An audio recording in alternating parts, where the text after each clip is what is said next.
is the final rebuttal on the affirmative side. Let's give the floor, Reverend Father Gindero, Catholic Faith Defender. Salamat kayo, tinanggap na moderator, o salamat sa taga ka moderator, o sa akong kaanbang karon nga wag ko maglisod. Yan naman, yan giangkon, yan amahan sa pagtuo si Pedro. So, hinahinay na ni Gamay ron. Kinahanglan, negative ko siya, hindi siya minung amahan sa pagtuo eh.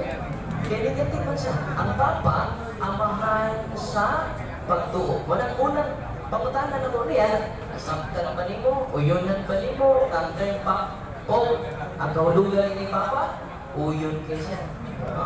Wala niya, hindi lang 100% ang pagkauyon, pero 10%. Ginagmay na. Unya, iba mo, sa iyang presentation ka ganyan, kung nakabantay mo, yan yung gamit ang Mateo 23:9. Bawal John o pagtawag sa pare o amahan mo nang maging sa pare, Darwin. Di pa rin pare, huwag kang kumukubo siya yung anak. Hindi na lang nga Brad Darwin. Kaya kung huwag pare, doon na sa pare. Father, naghinay-hinay na yun siya tawag na kong father. Ito ba tayo mo, ano niya, tumo-tumo, kini ako binangga na sunan, tumo-tumo.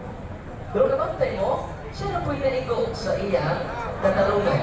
Mga naigo, pwede ba katong susihon na iyong standard difference? Ayaw! Mahingaling kayo moderator, pwede ba tawag o makikitakuan? Pero kantong maong author, walang distansya, kay yun na siya yung ginagawa. Ganong distansya, kay siya ang nagtumo-tumo pinangga. Wala nga.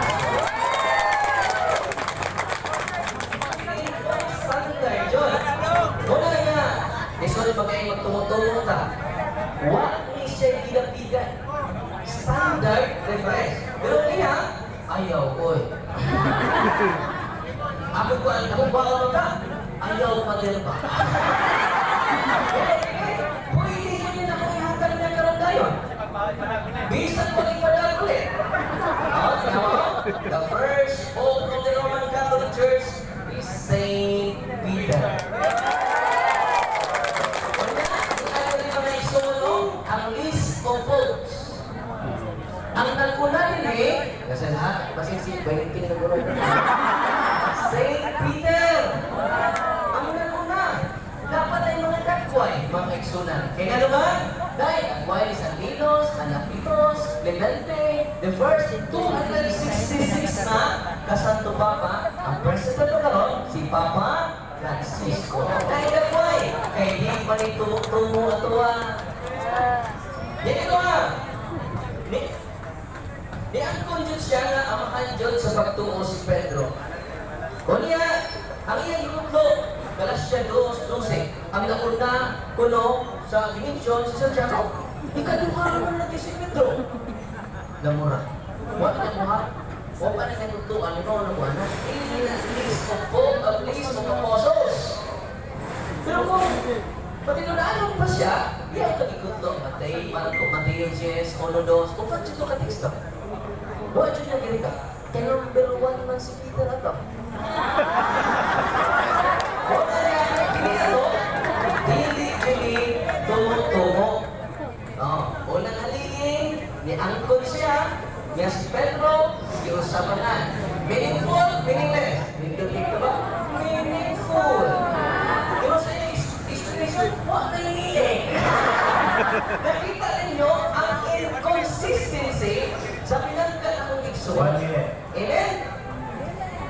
O sa may puriba na to, nakadawat mas Pedro Yahweh, bisan pag pinang na Yahweh.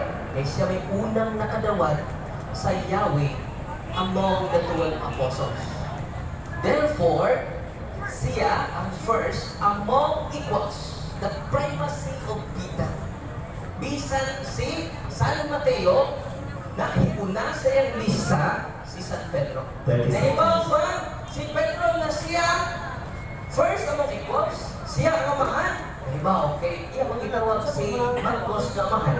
Dito siya nakaangkol nga amahan si Pedro sa pagtuo. O yan, ano sayop jud ug mutawag kang amahan sa usa ka tawo nga religious leader. Si- Apan karon, iyang giangkon kang amahan sa pagtuonan si San Pedro usa ka religious leader.